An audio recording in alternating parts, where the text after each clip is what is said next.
Hi friends, நான் தான் உங்கள் ஜோதிடர் ஜெயக்குமார் பேசுகிறேன்.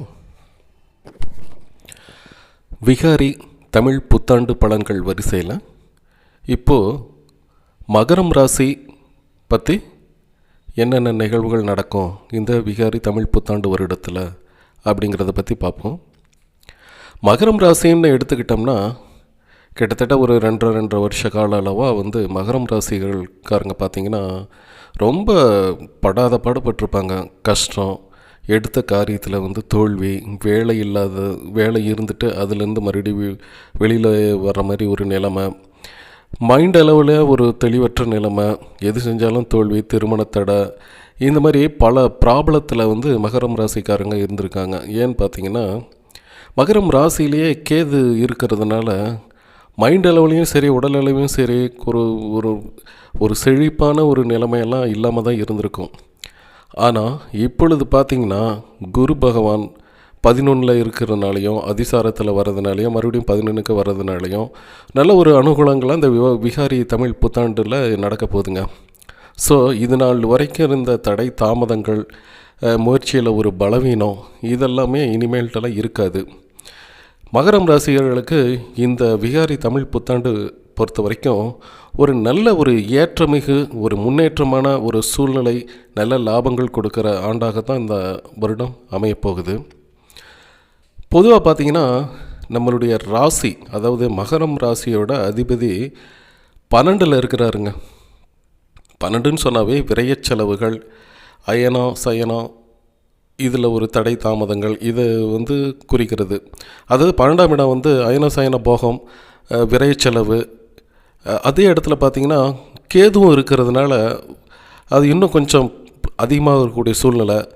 இது இரண்டும் இருந்தாலும் உங்களுக்கு 12ஆம் இடத்துல குரு வர்றதுனால உங்களுக்கு அதெல்லாம் அடிபட்டு போகுதுங்க. அயன சயன குறைபாடு அதுலேயும் ஒரு பிரச்சனை இல்லை. செலவுகள்னு வந்தீங்கன்னா செலவெல்லாம் இருக்குது, பட் ஆனால் அது நீங்கள் சுப செலவாக பண்ணிக்கலாம். ஒரு வீடு கட்டுறது, குழந்தைகளுடைய கல்வி, அவங்களுக்கு ஒரு நல்ல ஒரு ஆடை ஆபரணம் இதெல்லாம் வாங்குறது. பொதுவாக பார்த்திங்கன்னா இந்த ஏப்ரல் மாதம் அதுக்கு முன்னாடி அதுக்கு பின்னாடியும் சரி வீட்டுக்கு ஒரு நல்ல ஒரு பொருள் வருங்க. ஒரு 2 வீலரு 4 வீலரு ஏதாவது வாங்கக்கூடிய அமைப்பு மகரம் ராசிக்காரங்களுக்கு அதிகமாகவே இருக்குது. அந்த சிம்டம்ஸ் எல்லாம் ஏன்னா சரராசி சேர்ந்ததுனால, சரராசின்னா அது நன்மையாக இருந்தாலும் சரி தீமையாக இருந்தாலும் சரி அதுக்கு முன்னாடியே 1 மந்த் 2 மாதம் முன்னாடியே தெரிய ஆரம்பிக்குங்க. அதாவது மகரம் சரராசி. ஸோ ஸ்பீடு, அது நல்லது நடந்தால் உடனடியாக அதுக்கு கிடைக்கும், தீமை நடந்தாலும் அது உடனடியாக கிடைக்கும். ஸோ குரு நல்லது தான் கொடுப்பாரு. ஸோ வண்டி வாகன அமைப்புகள்லாம் உங்களுக்கு வாங்கக்கூடிய அமைப்பு நல்லாவே இருக்குது. அதை நீங்கள் பண்ணிக்கலாம். ஏன்னா செலவுகள் அப்படிங்கிறதுனால இது ஒரு விரை செலவாக ஒரு வண்டி மேலே ஒரு முதலீடு போடுறோம். ஸோ அதுக்கு வீட்டுக்கு அத்தியாவசியமானது தான். ஒரு நகைகள் வாங்கிறது, ஆடை ஆபரண சேர்க்கை, இதெல்லாம் நல்லாவே இருக்கும். அடுத்தது பார்த்திங்கன்னா 2ஆம் இடத்துல சுக்கிரன் இருக்கிறதுனால உங்களுக்கு 10ஆம் அதிபதி 5ஆம் அதிபதி, 5க்கும் 10க்கும் அதிபதியான சுக்கிரன் உங்களுக்கு 2ஆம் இடத்துல தனம் குடும்பம் வாக்கு அப்படிங்கிற இடத்துல இருக்கிறதுனால உங்களுக்கு வார்த்தைகள் பார்த்திங்கன்னா ரொம்ப இனிமையாக இருக்குங்க. இது வரைக்கும் கண்ணாபின்னான்னு பேசிகிட்டு இருந்தவங்க கூட இப்போல்லாம் பார்த்திங்கன்னா ரொம்ப கைண்ட்னஸ்ஸாக, அடுத்தவங்களை கவரக்கூடிய விதத்தில் நல்ல அன்பாக கவர்ச்சிகரமாக பேசி தன்னுடைய காரியத்தை சாதிக்கிற வல்லமையெல்லாம் அதிகமாக இருக்குது. இந்த காலகட்டத்தில் பார்த்திங்கன்னா லவ் அஃபெக்ஷன்லாம் வருங்க. அது காதல் ஈடுபாடெல்லாம் இருக்கும். ஸோ சனியின் பார்வை 3ஆவது இடத்துல இருக்கிறதுனால, சனி தனுசில் இருந்து 2ஆம் இடத்த, அதாவது மகரத்துக்கு 2ஆம் இடம், சனிக்கு 3ஆம் இடம் அது பார்க்குறதுனால லவ் அஃபெக்ஷன்லாம் இருக்கும். அதெல்லாம் கொஞ்சம் காலம்தான், அதுக்கு பின்னாடி கட்டாயி போயிடும். ஸோ அதில் கொஞ்சம் கவனமாக இருங்க. அடுத்தது பார்த்திங்கன்னா உங்களுக்கு 6ஆம் அதிபதி புதன் உங்களுக்கு 1 2 3 3ஆம் இடத்துல நீசமாக இருக்கிறதுனால ஒன்றும் பிரச்சனை இல்லை. ஏன்னா 6ன்னா கடன், நோய், எதிரி அதெல்லாம் சொல்கிறது. இது 3ஆம் இடத்துல முயற்சி ஸ்தானம். ஸோ புதன் கெட்டிருந்தால் ஒன்றும் பிரச்சனை, நீசமானாலும் பிரச்சனை. நீசமடைந்த குரு, மறைந்த குரு நிறைந்த கல்வி கொடுக்கும், தனலாபம்லாம் கிடைக்கும். ஸோ அதனால் ஒன்றும் பிரச்சனை இல்லை. உடல்நிலையை பொறுத்த வரைக்கும் நீங்கள் கொஞ்சம் கவனமாக இருக்கணும். குறிப்பாக தந்தையுடைய உடல்நிலையில் கொஞ்சம் கவனமாக இருங்க. இந்த காலகட்டத்தை பொறுத்த வரைக்கும் ஏதாவது சின்ன ப்ராப்ளமாக இருந்தால் கூட உடனடியாக நீங்கள் மெடிக்கல் ப்ரிகாஷன்லாம் எடுத்துக்கிறது இந்த காலகட்டத்தை பொறுத்த வரைக்கும் ரொம்ப நல்லாவே இருக்குங்க. அடுத்தது பார்த்திங்கன்னா செவ்வாய் கிரகம் பார்த்திங்கன்னா உங்களுக்கு 5ஆம் இடத்துல இருக்குது. ஸோ சுக்கிரனுடைய வீட்டில் இருக்கிறதுனால உங்களுக்கு ஆடை ஆபரணம், இந்த ஜவுளி தொழில், இந்த ஃபுட்டு சம்மந்தமானது, நீர் சம்மந்தமான, கெமிக்கல் சம்மந்தமானது, அப்புறமேட்டு இந்த பூமி சம்மந்தமான தொழில்கள், இதெல்லாம் வந்து நல்ல ஒரு முன்னேற்றங்களை உங்களுக்கு கொடுக்கும். இது நாள் வரைக்கும் நீங்கள் இருந்துக்கிட்ட வேலையிலேயே இருப்பீங்க, அல்லது இந்த வேலை மாற்றங்கள் கூட நடக்க சான்சஸ் எல்லாம் இருக்குது. புதுசாக ஒரு தொழில் பிஸ்னஸ் ஆரம்பிக்கிற அமைப்பெல்லாம் அதிகமாக இருக்குது. நீங்களும் உங்கள் நண்பர்களோ அல்லது உறவினர்களோ கூட்டாளி சேர்ந்து ஒரு கூட்டு பிஸ்னஸாக அமையக்கூடிய ஆற்றலாம் இந்த விகாரி தமிழ் புத்தாண்டில் இருக்குங்க. ஆனால் கூட்டு பிஸ்னஸ் பண்ணும்போது உங்களுக்கு அஃபிடேவிட் இதெல்லாம் நீங்கள் செக் பண்ணிக்கணும், என்னென்ன ஷேரு எப்படின்னு பார்த்துக்கிட்டு நீங்கள் அதன்படி செஞ்சுங்க. எல்லாம் வந்து ஃப்ராங்காக இருக்கணும், வெளிப்படைத்தன்மையாக இருக்கணும், சரிங்களா? அந்த மாதிரி பண்ணிக்கிறது உங்களுக்கு நல்லா இருக்கும். செவ்வாய் வந்து 5இல் இருக்கிறதுனால குழந்தைகள்கிட்ட உடல்நிலையில் கொஞ்சம் கவனம் ஏற்படுத்துங்க. அவங்க வண்டியில் போகிறது, பஸ்ஸில் போகிறது, அல்லது காலேஜு, ஸ்கூல் இந்த மாதிரி போகிற டைம்லலாம் நீங்கள் கொஞ்சம் கேர் எடுத்து அவங்கள வாட்ச் பண்ணுங்கள். கரெக்டாக போகிறாங்களா வராங்களா அப்படின்னு பார்த்தா உடல்நிலையில் கொஞ்சம் அதிகமான அக்கறை நீங்கள் இந்த காலகட்டத்தில் எடுத்துக்கணுங்க. அதே மாதிரி பார்த்திங்கன்னா உங்களுக்கு 7ஆம் இடத்துல சந்திரன் இருக்கிறதுனால கூட்டு தொழில் பிஸ்னஸ் இதெல்லாம் எல்லாமே இருக்கும்.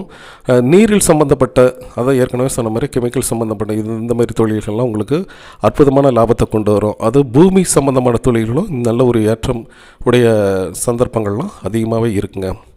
உங்கள் தொழிலில் பார்த்திங்கன்னா இது நாள் வரைக்கும் இருந்த இறக்கங்கள், அதாவது தோல்விகள், ஒரு பிஸ்னஸ் நடத்துவீங்க, அதில் ஒன்றும் சரியான வருமானம் இல்லை, வேறு பிஸ்னஸ் பண்ணலாமா அப்படிங்கிற மாதிரி யோசனையெல்லாம் வந்துட்டு தான் இருக்கும். ஸோ அதுபடி உங்களுக்கு எந்த பிஸ்னஸ் உங்களுக்கு இந்த மாதிரி ஜாதக அமைப்பில் இருக்கோ அதை வந்து இந்த காலகட்டத்தில் நீங்கள் ஏற்படுத்திக்கிறது ரொம்ப நன்மை தரும்.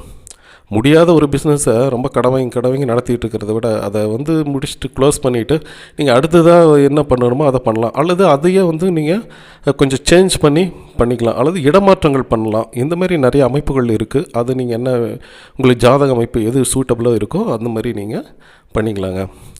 அதே மாதிரி குரு, சனி, கேது இந்த மாதிரி இணைவுகள் இருக்கும்போது 7ஆம் இடமாக ராகு பார்க்குறனாலே ராகுனால் வர துன்பங்கள், துயரங்கள் எல்லாமே நீங்கள் போதுங்க. அதனால் ஒன்றும் பிரச்சனை இல்லை. 6ஆம் இடத்த கடன் நோய் எதிரி. இதனால இருந்தால் நீங்கள் வந்து பேங்க்கில் லோன் கேட்டாலும் சரி, இந்த டைமில் எல்லாம் உங்களுக்கு கிடைக்குங்க. ஒரு 2 வீலர் 4 வீலர் வாங்குற, வீடு கட்டுறீங்க, இதுக்கெல்லாம் வந்து நீங்கள் லோன் அப்ளை பண்ணிங்கன்னா உங்களுக்கு ஈஸியாகவே கிடைச்சிரும். ஸோ ராகுங்கிறது பிரம்மாண்டம். எந்த அளவுக்கு நீங்கள் வந்து பிரம்மாண்டமாக நீங்கள் வீடு, ஒரு சாதாரண வீடு தான் கட்டுவீங்க, அதை வந்து உள்ள நிறைய வேலைப்பாடுகள், அழகு, ஆடம்பரம் இதெல்லாம் வச்சு ரொம்ப நேர்த்தியாக பிரம்மாண்டமாகவும் கட்டலாம் அப்படிங்கிற மாதிரி யோசனைகள்லாம் உங்களுக்கு மனசில் வரும். ஸோ ராகுவானவர் அதெல்லாம் செய்வார். ஸோ முடிவில் பார்த்தீங்கன்னா உங்களுக்கு தனவரு பொருள் ஏராளமாக வரும். அது வரக்கூடிய வழிகளை நீங்கள் வந்து ஆராய்ஞ்சு அதை வந்து ஒழுங்கு பண்ணிக்கணும். அதுக்காக கணக்கு, அந்த அக்கௌண்ட்ஸ்ன்னு சொல்கிறீங்க இல்லையா, அதெல்லாம் வந்து நீங்கள் கரெக்டாக நேர்த்தியாக வச்சுக்கிட்டா அதனால் ஒன்றும் ப்ராப்ளம் இல்லை. பெரும்பாலும் பார்த்திங்கன்னா வெளிநாடுகளுக்கு சென்று வேலை பார்க்கும் எண்ணமுடையவர்களை மற்றும் அவங்களுக்கான முயற்சி செஞ்சிட்ருக்கிறவங்களுக்கு இந்த காலகட்டத்தை பொறுத்த வரைக்கும் நல்லாவே இருக்குங்க. கல்ஃப் கண்ட்ரி இந்த மாதிரி இடத்துக்கெல்லாம், வளைகுடா நாடுகள்லாம் போய் நீங்கள் வேலை செய்கிற அமைப்பு.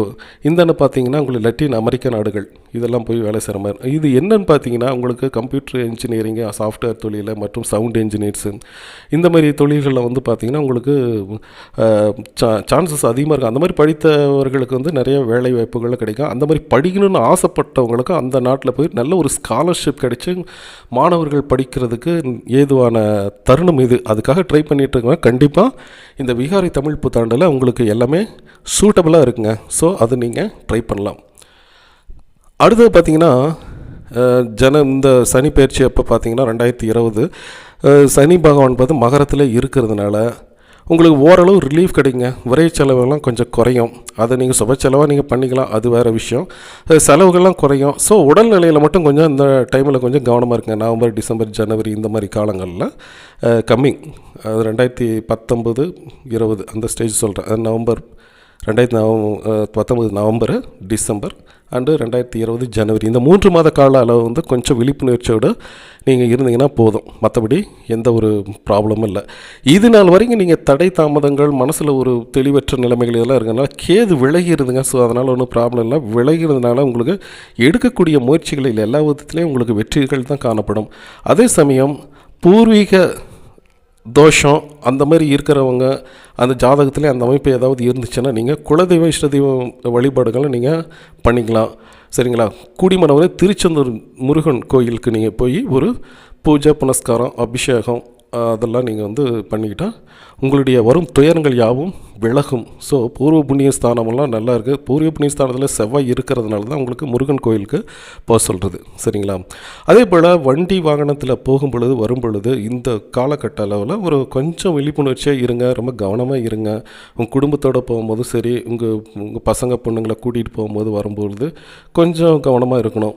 சரிங்களா? அதுக்குண்டான இதெல்லாம் பார்த்தீங்க. ஏன்னு பார்த்தீங்கன்னா 8ஆம் இடம் ஆயுள்.